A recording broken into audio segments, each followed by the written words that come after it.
Snow was still falling on Lakeshore Drive the morning Kieran Doyle noticed something wrong with the IV line. He was not supposed to be on the 38th floor at all. His cart was assigned to the lower offices, the ones with the filing cabinets and the carpet that smelled of coffee and old ambition. But the regular night cleaner had called in sick, and the supervisor had handed him a key card without explanation and told him to finish the wing before 6. Kieran had been doing this long enough to know that you did not ask questions about key cards. You took them. You did the work. You went home. The suite at the end of the corridor was lit the way hospital rooms are lit at 3 in the morning, low and purposeful and somehow unkind.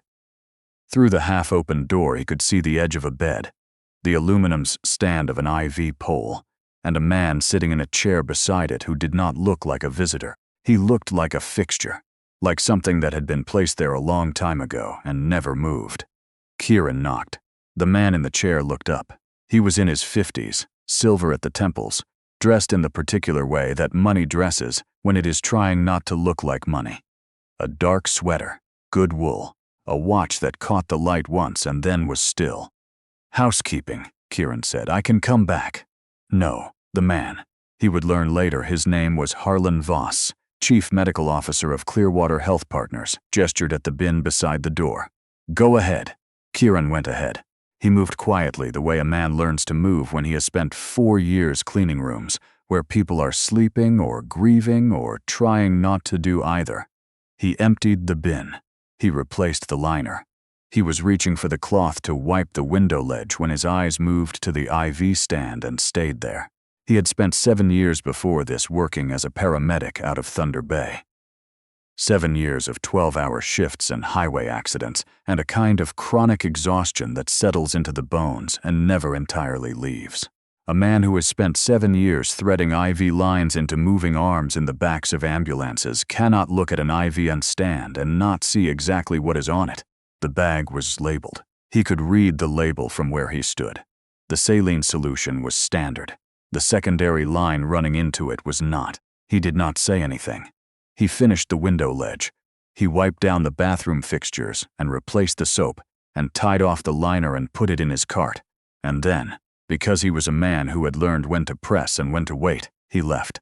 He sat in his truck in the parking garage for a long time. The engine ran. The heater pushed warm air against the windshield and slowly dissolved the frost at the edges. He thought about what he had seen. He thought about the label on the secondary line. He thought about the woman in the bed, who had not moved, who had been breathing in the slow, careful way of someone heavily sedated, and whose face, even in that low light and from that distance, he had recognized. Margaret Kane, founder and majority shareholder of Kane Logistics, one of the largest freight and supply chain companies in Western Canada. 61 years old. Widowed. Her photograph had been on the cover of a business magazine 6 months ago. He had read it in a waiting room. She had been described, in that article, as the sharpest mind in the room at any table she sat down to. A woman who had built a company worth $3 billion out of a single warehouse in Saskatoon. A woman who had no living family except a son-in-law who handled her affairs. Kieran had looked at the man in the wool sweater and thought, "That is a man who handles affairs." He drove home. His daughter Isla was asleep on the couch with the television stills on, a blanket pulled up to her chin. She was 11. She had her mother's way of sleeping, that absolute stillness, as if sleep were something she had decided to commit to entirely. He turned the television off. He stood in the dark kitchen and made tea he did not drink, and he thought about the IV line. And he thought about the word that had been on that secondary label, and he thought about what that word meant at that concentration over a sustained period of time. He had seen it once, in the last year of his paramedic career, in a case the coroner had eventually ruled an accident. He had always believed the coroner was wrong. He had said so, once, to the supervising physician, and the supervising physician had looked at him with the particular expression of a man who understood exactly what was being said, and had chosen to file it carefully under things he would not be repeating. Kieran had been asked, 2 weeks later, to vacate his position due to budget restructuring. He had not argued. He had packed his locker and driven north, and eventually ended up here in Edmonton, cleaning the offices of people who would not remember him. He went back the following week. He was not assigned to the 38th floor. He went anyway on his break, on the excuse of returning a cart left in the wrong place. The suite was empty. The IV stand was gone. The room smelled of fresh linen and disinfectant. He asked the day attendant carefully about the patient in the corner suite. She had been discharged, the attendant said. Moved to a private care facility. Harlan Voss had arranged it personally. Kieran drove home and sat in his driveway for 20 minutes before going inside.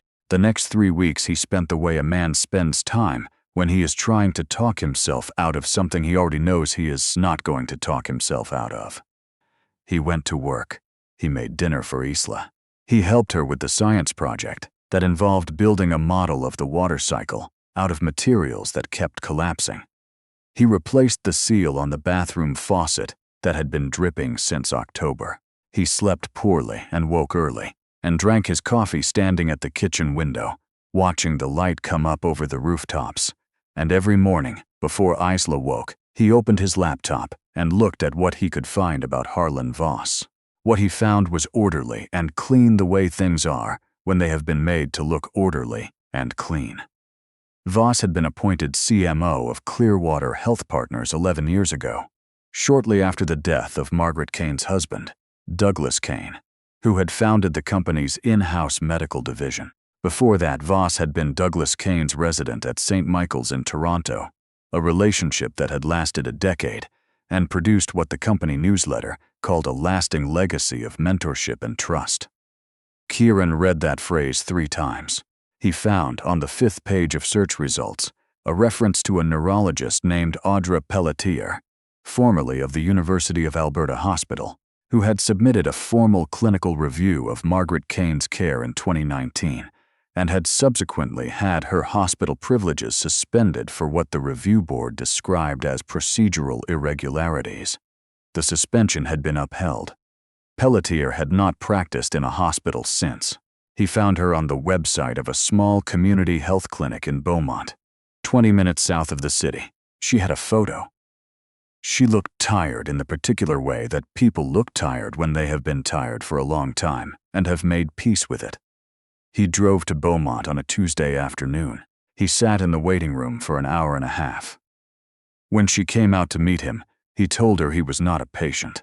He told her his name and what he did and what he had seen on the 38th floor of the Clearwater Tower 3 weeks ago.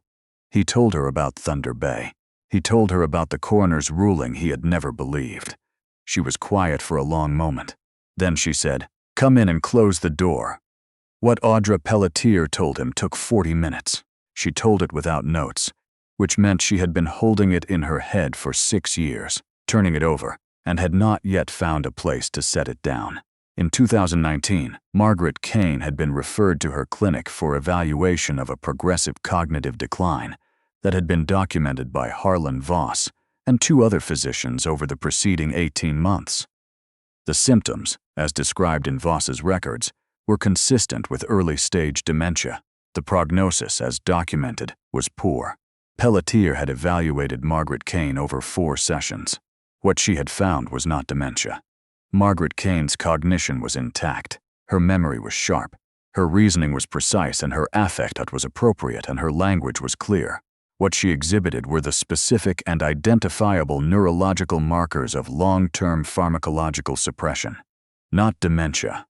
Sedation, sustained, calibrated, and deliberately maintained. Pelletier had written her review.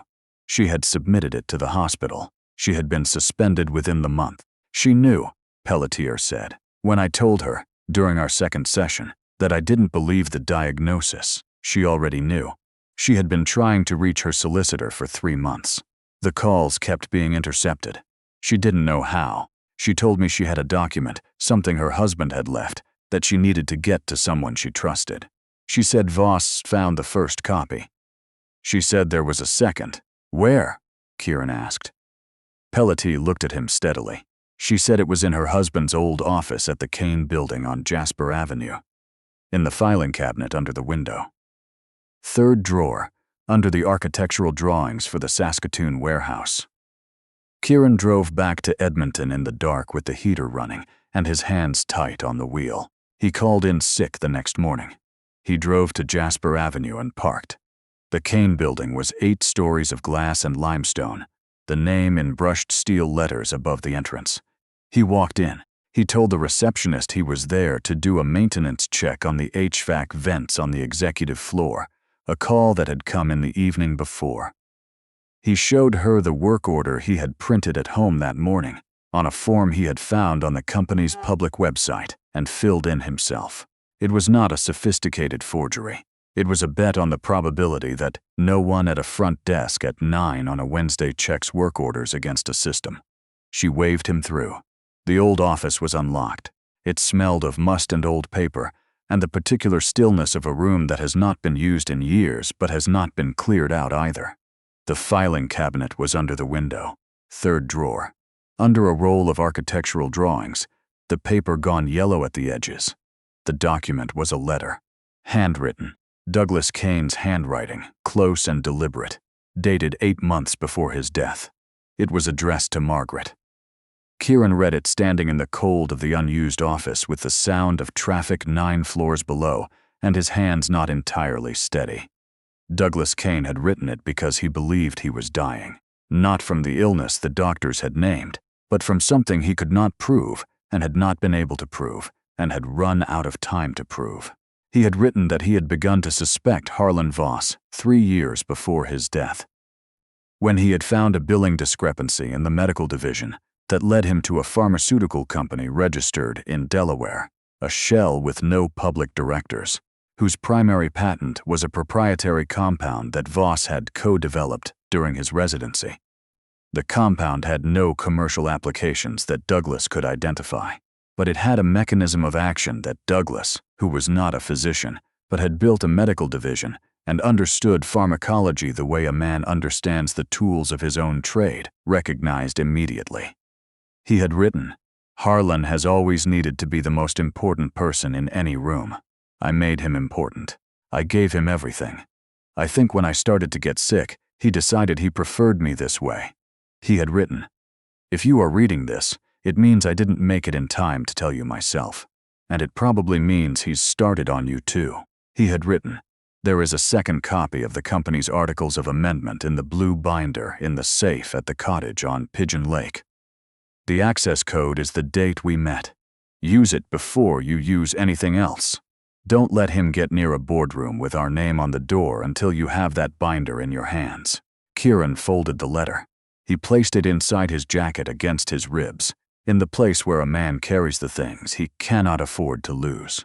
He walked out past the receptionist, who did not look up, and out onto Jasper Avenue into the January cold, and he stood on the sidewalk for a long time watching the traffic and understanding, with the particular clarity of a man who has spent the last 3 weeks telling himself he might be wrong, that he was not wrong. The problem was Margaret Kane. He did not know where she was. Voss had moved her to a private facility, and private facilities in this province, when they were arranged by people with resources and motivation, do not advertise their addresses. He spent 2 days making calls he had no real basis for making. He went through the clinic. He went through a contact he had from his paramedic years, a dispatcher named Cole, who knew everyone in the medical transport system and owed Kieran a favor from a night in 2014 that neither of them had discussed since. Cole called him back on the second day with an address in St. Albert. Kieran drove to St. Albert. The facility was not what he had expected. It was a converted Victorian house on a residential street, the kind of place that has a brass plaque instead of a sign, because the clients of such places are not meant to be found by people who go looking at signs. He parked down the block.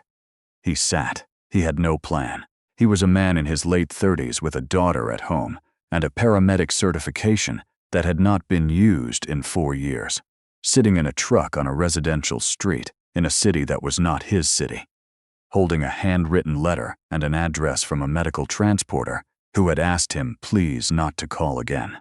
He thought about Isla. She was at school.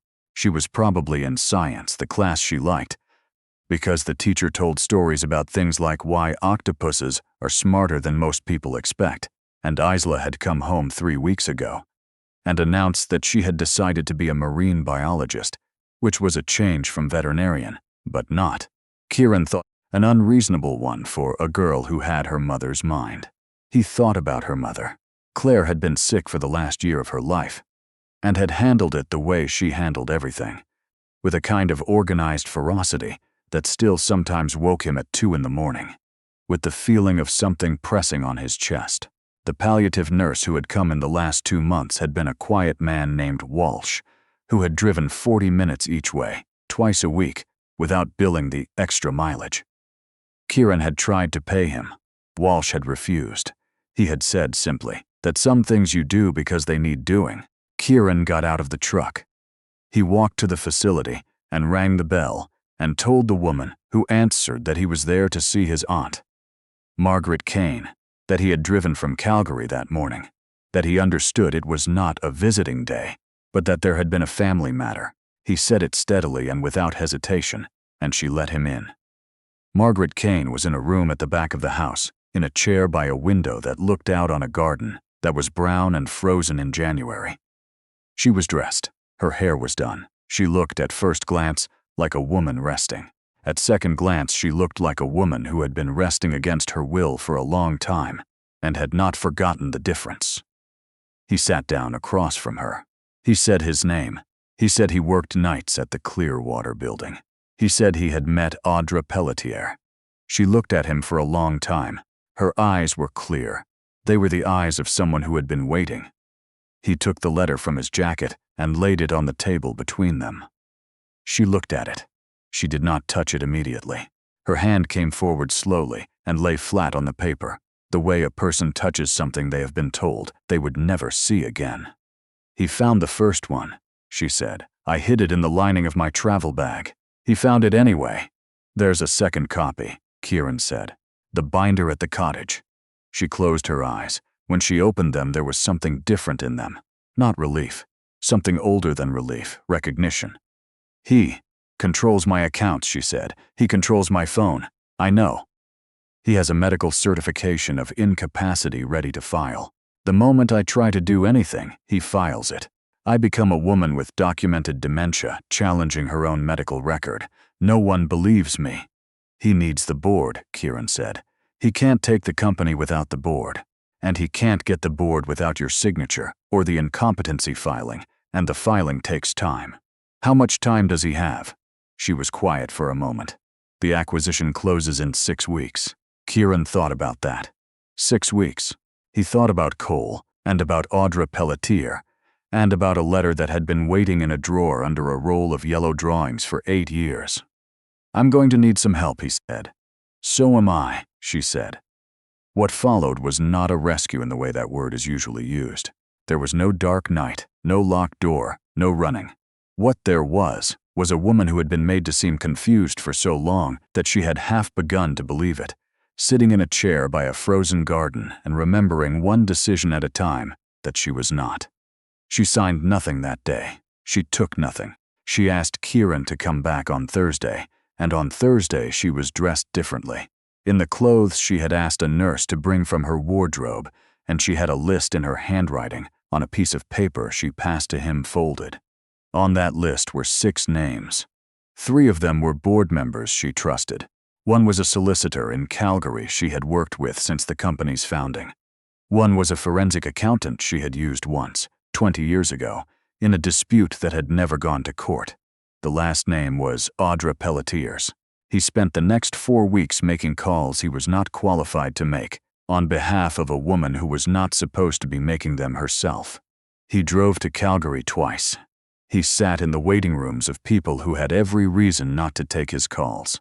He explained, carefully and without drama, what he had found, and what Pelletier had found, and what Douglas Kane had written in a room 8 floors above Jasper Avenue, and what a compound registered in a Delaware shell company was doing in an IV bag on the 38th floor of a building that bore the name of the woman it was being administered to.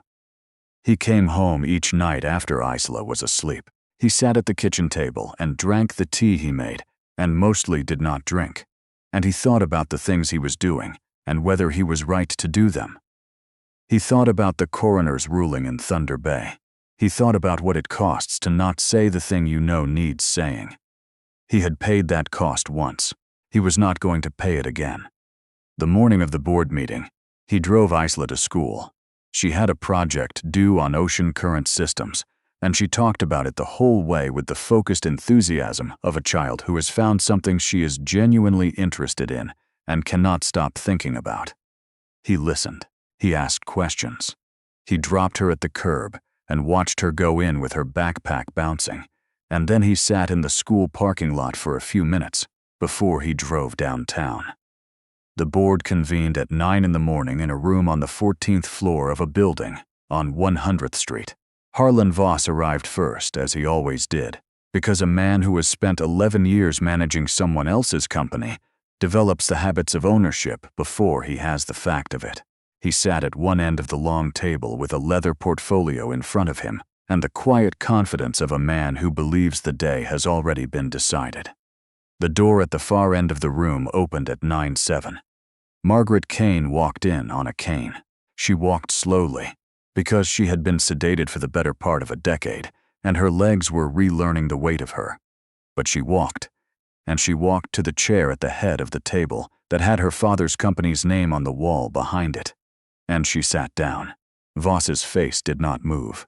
His face had been trained for many years not to move. Kieran came in behind her and set a folder in front of each of the 12 board members. The forensic accounting report on the Delaware Pharmaceutical Company and its 11-year royalty stream. The clinical analysis from Pelletier on the specific compound and its effects on the central nervous system. The toxicology results from the blood draw Pelletier had done in Beaumont, quietly, on a Tuesday afternoon 6 weeks ago. The letter from Douglas Kane, authenticated, scanned, and supported by 2 independent handwriting analyses. And the binder from the cottage on Pigeon Lake, retrieved by the solicitor from Calgary on a Thursday morning, with the company's articles of amendment intact and Margaret Kane's authority over them unambiguous. There were 2 officers from the RCMP at the door, at the south end of the room. There were 2 more at the service entrance. Voss looked at the south door. He stood. The south door was where they met him. He said nothing as they walked him out. He looked at Margaret once, briefly the way a man looks when he has miscalculated something he was certain of, and then he was gone. She canceled the acquisition before 11 that morning. She called a full audit of every contract Voss had signed on behalf of the company in the prior 11 years. She ordered an immediate review of every claim her company's health division had denied in the prior 3 years, with manual reassessment of every file flagged by the automated system Voss had championed and implemented 4 years earlier, the system that had, in that time, declined coverage to several thousand employees and dependents on the basis of criteria that had never been independently reviewed. The first file she pulled for personal review was the one belonging to a woman in Beaumont who had lost her hospital privileges 6 years ago and was now seeing patients in a converted house on a small salary and had not complained about it. Publicly, once. Audra Pelletier's medical standing was restored in February. She was offered the position of Chief Medical Ethics Officer at Kane Health Partners, which was the name the health division carried after the restructuring. She took it. Kieran took the position Margaret created for him. She had called it, simply, Director of Patient Advocacy, because he had asked her not to make it sound more important than it was. And she had looked at him with the particular expression of a woman who has learned to recognize when she is being underestimated and had decided to find it amusing. He drove Isla to school the morning after it was official. She was talking about a book she had read about currents in the Beaufort Sea. She had questions about whether the currents would change if the ice kept melting. He answered what he could and admitted what he couldn't, and she accepted this as perfectly normal, which it was, because he had always told her that not knowing a thing was not the same as not being able to find it out. He dropped her at the curb. She got out. She turned back, the way she sometimes did, for no reason he had ever been able to identify, except that it was a thing she did, and she said, You did something good, didn't you, recently? He had not told her everything. He had told her something. He had told her that a woman had needed help and that he had tried to help her. She had asked if the woman was okay now. He had said yes. She had gone back to her book. Yeah, he said. I think so. She nodded as if this confirmed something she had already worked out for herself. Then she went inside, her backpack bouncing, already thinking about something else. He drove home on streets that were finally beginning to thaw. The ice at the curbs had turned soft and gray, and the first suggestion of mud was showing through the snow at the edges of the yards. Spring was still a long way off in Edmonton, the way it always is, reluctant and slow, and then suddenly, and without warning, entirely itself. He parked in his driveway and sat for a moment. The faucet in the bathroom was still dripping. He had replaced the seal twice, and it was still dripping, and he had decided to take it apart entirely this weekend and see what he had missed. The water cycle project was due on Friday and required, apparently, a functioning model of condensation that Isla wanted to build using a glass bowl and cling film and ice, and he needed to find ice trays because he had thrown the old ones out in November. He got out of the truck. The air was cold and smelled of wet pavement and, faintly, somewhere something beginning. He went inside.